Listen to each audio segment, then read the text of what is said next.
possibly evening, depending on where you're watching from. That is correct. We are intentional. Metamorphosis. So, how's everybody doing today? Hope everybody's having an outstanding day today. We are coming from you from our condo here in Puerto Vallarta, Mexico.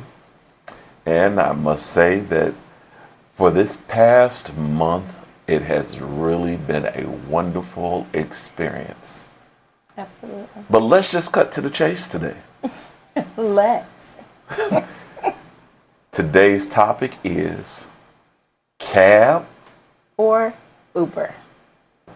Which is your preference?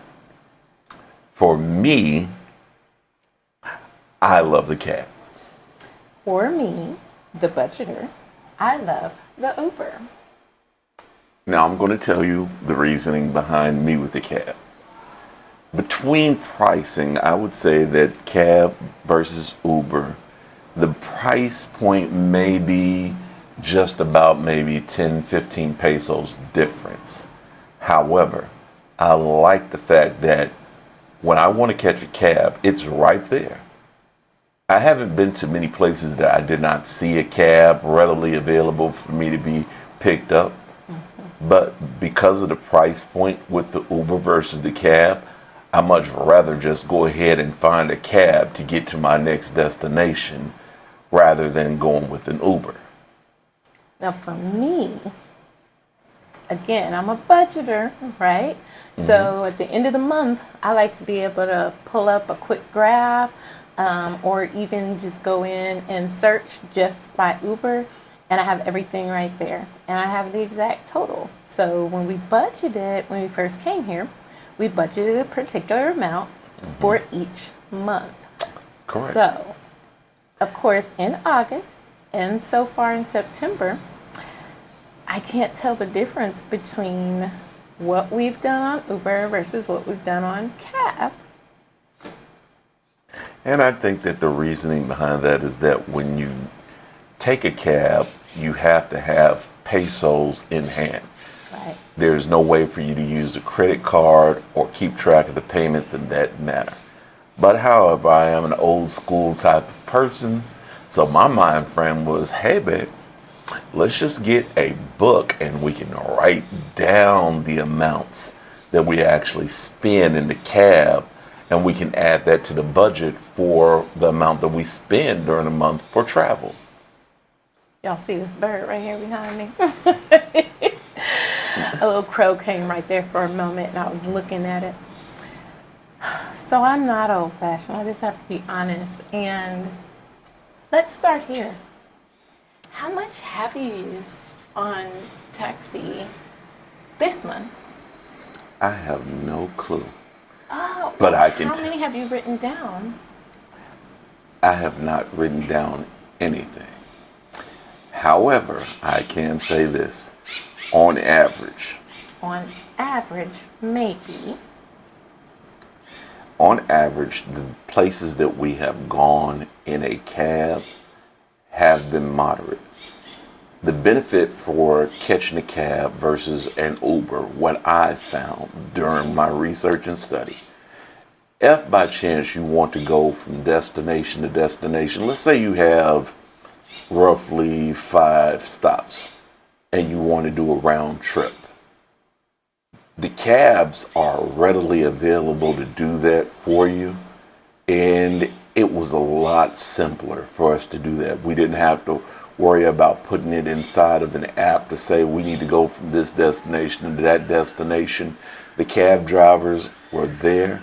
They took us from one destination to the next destination and brought us right back to our location without a problem. So if you're trying to go around town and you're trying to go to the bank and then you want to go shopping for the groceries and you needed to stop by the store to pick up some items at Home Depot or what have you, then it's just best to get a particular driver to do so. And I find that the cabs are more easily available to do that versus Uber. So what I've kind of suggested at this point is we split our budget for our Uber, our transportation, that we split that budget up and we keep part of it in cash and we leave the other part in the account that is meant for Uber.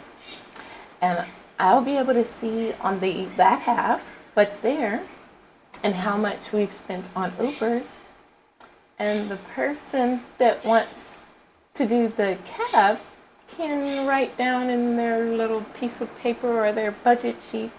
And then at the end of the month, we can see what we've spent on Uber versus cab.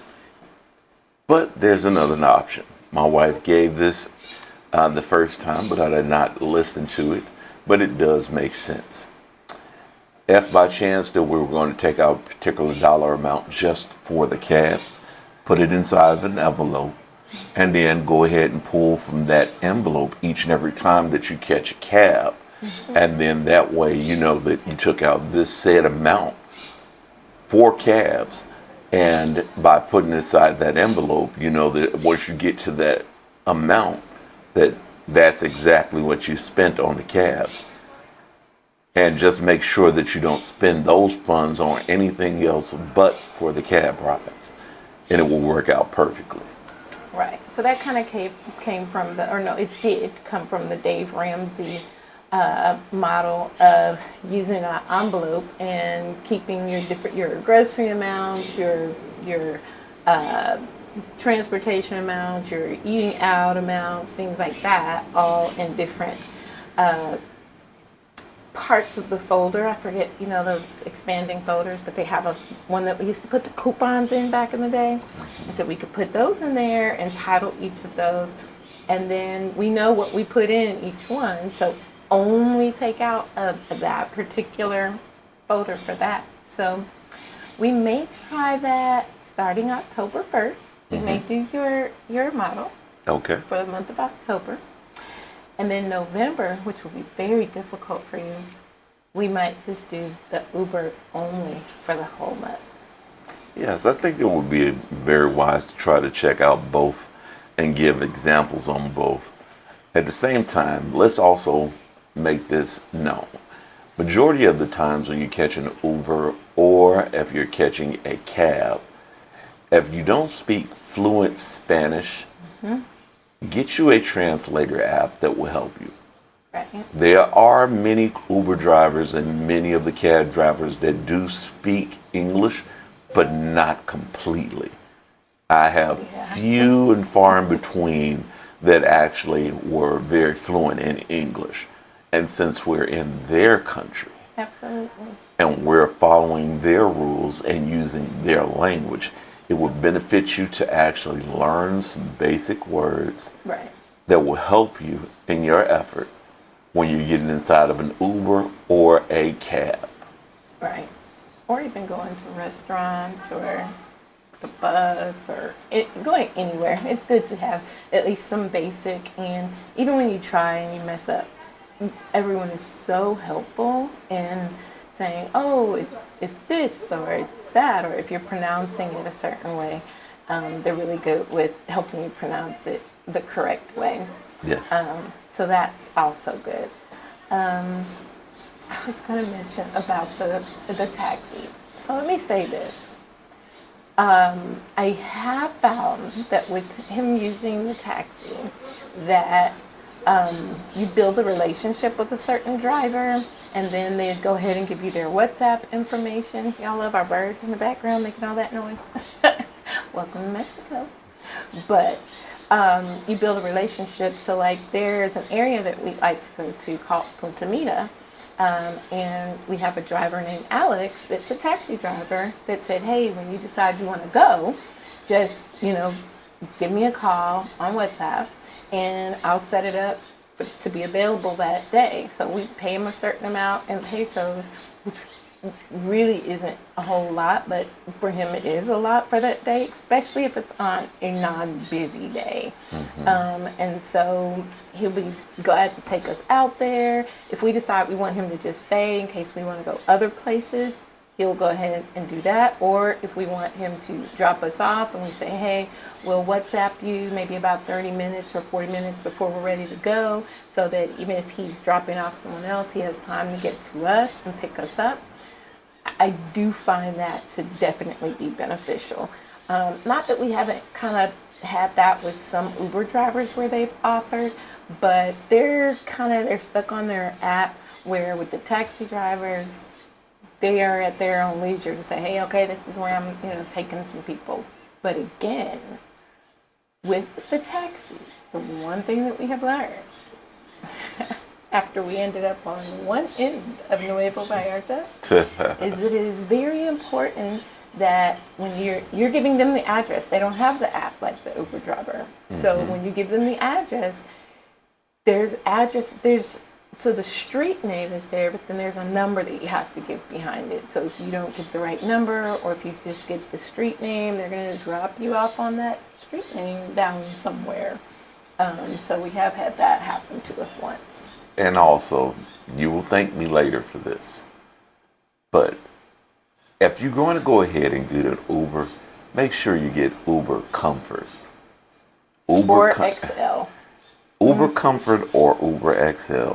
Thank me later on this. Trust me when I tell you the amount of times that we have gotten into a regular Uber and the malodors that we smell, or the Uber didn't have any air conditioning inside of it.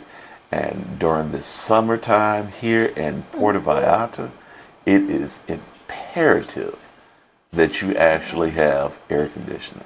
Yeah, even though it had a breeze in there, the problem is with the comfort, you're getting that. You're getting the air, you're getting the better vehicle, you get the better drivers, they're rated higher. Where with the regular ones, even though you may pay 5 to 10 pesos less, he's been in one and literally had his shirt over the nose the whole time and trying to hurry up and get out when we got where we were going. So we've learned to pay the couple additional pesos, and same with the cab drivers. Now we know we've got a definite cab driver when we want to go somewhere, and we know his vehicle is clean, we know it smells good, we know it has air, and he's going to ask you, Roberto, do you want me to turn the air up higher? Exactly. So, yeah. So with Uber, make sure that you go ahead and choose the comfort option. Do not go down the path of not doing so and make the mistakes that we made.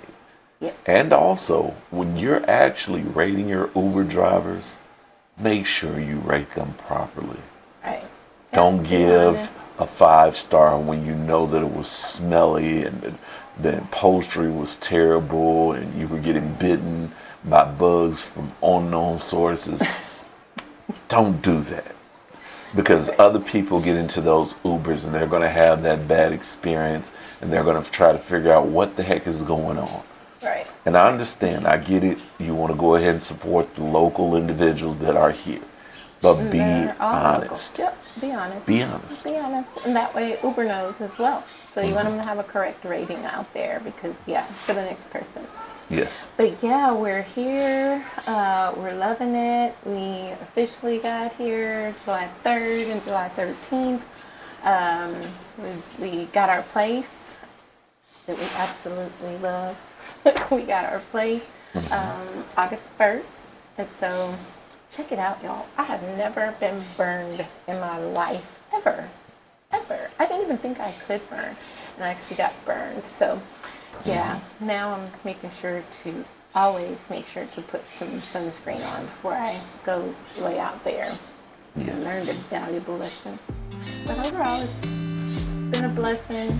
Yes. I'm thanking God for the opportunity and the experience to be here. But no matter what you do in life, remember, always be intentional.